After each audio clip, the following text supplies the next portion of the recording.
Salam para petualang. Selamat bergabung di Celoteh Belantara dengan saya Wildan Julfikar yang akan menemani kalian yang rindu berpetualang atau bahkan yang ingin dan sedang bergelut di dunia kepetualangan. Banyak hal yang akan saya celotehkan di Celoteh Belantara, tentunya seputar dunia kepetualangan. Jadi, selamat mendengarkan.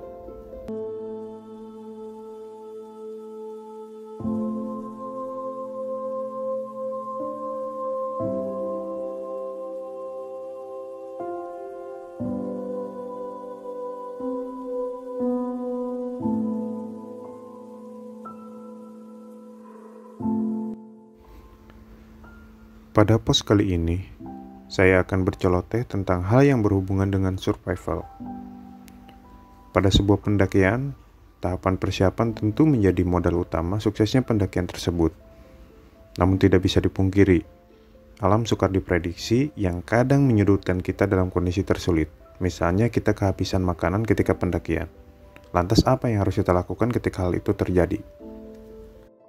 Di sini saya akan berceloteh tentang hal itu berdasarkan pengalaman dan pembelajaran yang saya dapatkan di organisasi saya.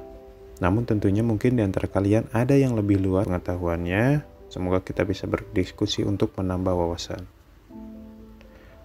Anggap saja kita berada di kondisi menjadi seorang survivor. Baik itu karena sebuah kecelakaan ataupun karena faktor lainnya. Dan di kondisi tersebut, perbekalan kita habis. Sehingga kita harus mencari makanan yang bersumber dari alam. Tentu jika di kondisi tersebut hanya dua hal yang kita bisa makan, yaitu tumbuh-tumbuhan atau buah-buahan dan binatang yang biasa kita kenal dengan istilah botani dan zoologi. Mempelajari botani dan zoologi sangat penting untuk lebih mengenal tumbuhan dan hewan yang dapat dimanfaatkan sebagai darurat atau survival food. Selain itu kita dapat mengenal jenis tumbuh-tumbuhan dan hewan yang harus kita jauhi karena beracun, berbisa, atau dapat mengancam keselamatan jiwa kita. Hal itu berguna sekali bagi setiap kegiatan yang berlangsung di alam terbuka. Lingkup pembahasan di Celoteh Belantara kali ini dibatasi untuk pengenalan tumbuh-tumbuhan dan hewan sesuai dengan kondisi di alam Indonesia. Dan lebih baik dilengkapi dengan membaca beberapa referensi baik itu dari Indonesia ataupun dari luar Indonesia untuk menambah wawasan terkait hal itu. Untuk nama hewan dan tumbuhan yang sama mungkin kita dapatkan berbeda nama di daerah lain, misalnya di daerah Jawa, kemudian misalnya di Sumatera berbeda. Nah itu mungkin teman-teman bisa cari referensi juga gitu. Yang pertama akan saya bahas adalah tentang botani.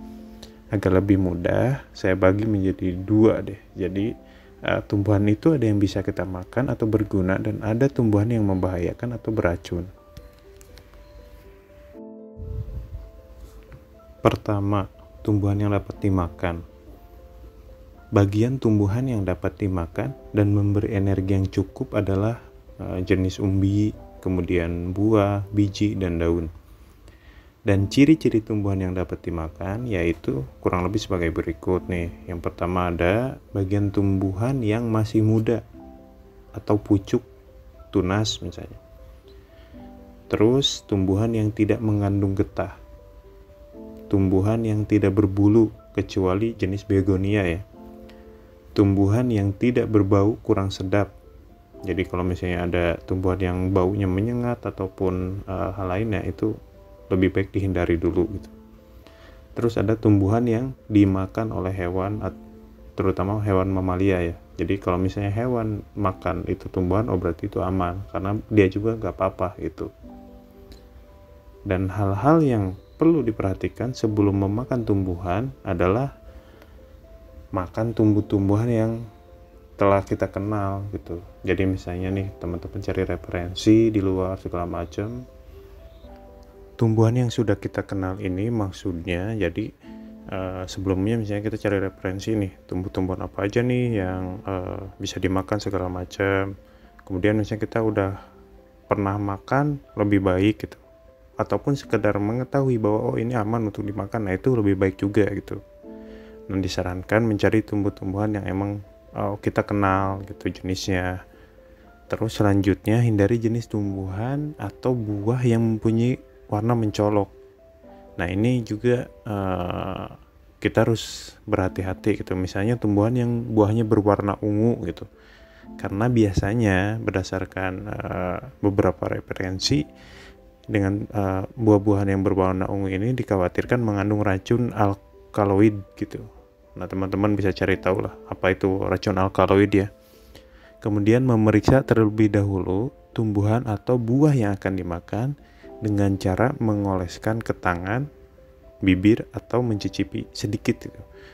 Dan setelah itu kita tunggu beberapa menit. Apabila tidak ada reaksi yang aneh, misalnya seperti gatal, menyengat atau panas dan pahit, berarti tumbuh-tumbuhan tersebut cukup aman untuk dimakan. Nah, terus apa aja nih yang bisa kita makan? Biasanya yang mudah kita jumpai, dan saya juga pernah memakan itu atau mengkonsumsi itu, ada beberapa jenis tumbuhan nih. Yang pertama ada pakis haji. Nah, pakis haji ini bisa dimakan di bagian dalam batangnya atau humbutnya lah kalau istilah di Sunda tuh. Terus ada pisang hutan. Nah, pisang hutan ini juga biasanya di beberapa pegunungan tuh mudah juga dijumpai. Kategori pisang hutan ini bisa dimanfaatkan dari mulai batangnya. Batang tuh bagian dalamnya ya. Di bagian dalamnya kita makan itu bisa. Kemudian tentu buahnya dan juga bunganya atau jantungnya lah. Nah, selanjutnya itu ada begonia. Begonia tuh bentuknya tuh kayak talas gitulah, cuman kecil gitu. Mungkin teman-teman bisa searching lah begonia tuh kayak gimana. Nah ini kita bisa makan di batangnya, dan ini tuh sangat mengandung vitamin C yang sangat tinggi gitu. Jadi rasanya tuh asam gitu. Biasanya kalau di gunung nemu ini itu segar kalau kita makan siang-siang gitu. Terus ada timun hutan. Nah itu ciri-cirinya tuh buahnya tuh kecil-kecil dan sedikit kayak berduri gitu, dan itu jadi jenis tumbuhan yang merambat gitu. Biasanya merambat ke pohon-pohon gitu. Nah ini akan mudah dijumpai kalau misalnya kita melewati atau berada di pegunungan yang ada rawanya. Itu mudah sekali, pasti banyak makanan di daerah pegunungan yang ada rawanya gitu. Selanjutnya ada arbenota. Nah ini juga biasanya mudah juga dijumpai di pegunungan Indonesia. Terus apalagi ya? Ya jenis paku-pakuan kayak tadi kayak pucuknya atau bagian termudanya atau tunasnya itu biasanya bisa dimakan, dan banyak lagi. Mungkin beberapa lagi teman-teman bisa cari referensi atau mungkin nanti akan saya bahas di post berikutnya. Nah kurang lebih itu untuk beberapa botani yang pernah saya makan juga, dan mungkin bisa rekomendasi lah untuk teman-teman kalau misalnya berada di kondisi tersebut gitu. Yang kedua adalah zoologi, atau hewan apa saja yang bisa kita makan. Sama halnya dengan botani atau tumbuh-tumbuhan, zoologi atau hewan, kita harus membedakan mana yang berbahaya dan mana yang tidak ketika kita akan menangkapnya atau memakannya. Namun secara umum itu hewan semuanya bisa dimakan gitu. Rata-rata ya, cuman ya tadi kategorinya berbahaya atau tidak. Di sini saya akan menyebutkan beberapa hewan atau zoologi yang mudah kita dapat dan aman untuk kita makan, dan saya pun pernah memakan itu gitu ketika berada di kondisi tersebut. Yang pertama ada cacing. Cacing ini memiliki kandungan protein yang sangat tinggi, dan yang disarankan untuk kita makan yaitu jenis cacing sondari namanya. Itu sih biasa orang menyebutnya seperti itu, cuman saya lupa bahasa latinnya apalah. Kenapa? Karena ukurannya yang besar, dan cacing ini biasanya berada di semacam jenis tumbuhan pakis yang menempel di batang pohon. Dan bila hujan, biasanya cacing ini akan turun ke tanah. Nah, itu disarankan untuk teman-teman makan, karena pertama tidak bahaya saat menangkapnya, yang kedua mudah, dan rasanya juga enak setahu saya, gurih gitu, kayak makan usus lah, gak jauh beda. Terus yang kedua ada belalang atau jangkrik. Jenis hewan ini tentu mudah ditemukan di hutan dan cenderung tidak memiliki resiko berbahaya baik saat dimakan ataupun saat kita akan menangkapnya. Nah, ini bisa mengolahnya dengan cara digoreng ataupun dibakar juga enak. Selanjutnya ada burung, siput. Namun jenis siput itu ada beberapa yang tidak bisa sembarang kita makan. Jadi harus ada pengolahan khusus agar tidak berbahaya. Kemudian ada tikus hutan dan jenis ikan atau semacamnya. Sebenarnya banyak juga geologi yang dapat kita manfaatkan atau dijadikan makan gitu. Misalnya ular segala macam. Namun ada beberapa hewan atau geologi yang perlu cara khusus untuk mendapatkannya dan mengolahnya sehingga tidak berbahaya. Seperti yang tadi saya sebutkan, misalnya kita mau makan ular. Nah, itu ada trik khusus cara menangkapnya kayak gimana, mengolahnya kayak gimana. Karena kan ular termasuk kategori beracun.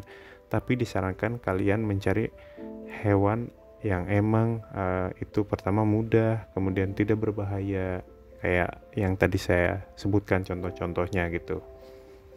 Kurang lebih seperti itu sedikit celotehan saya tentang hal-hal yang bisa dimanfaatkan ketika kita berada di kondisi survival atau tidak memungkinkan selama di hutan. Dan semoga kita atau kalian tidak berada di kondisi tersebut, jadi tidak perlu melakukan itu.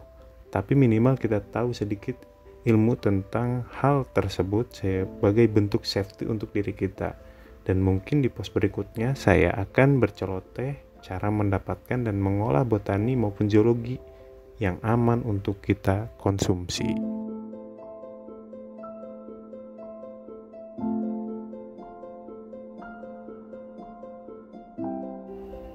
Terima kasih buat kalian yang sudah mendengarkan Celoteh Belantara. Tunggu kelanjutan celoteh seputar dunia kepetualangan di pos pendakian berikutnya. Salam lestari.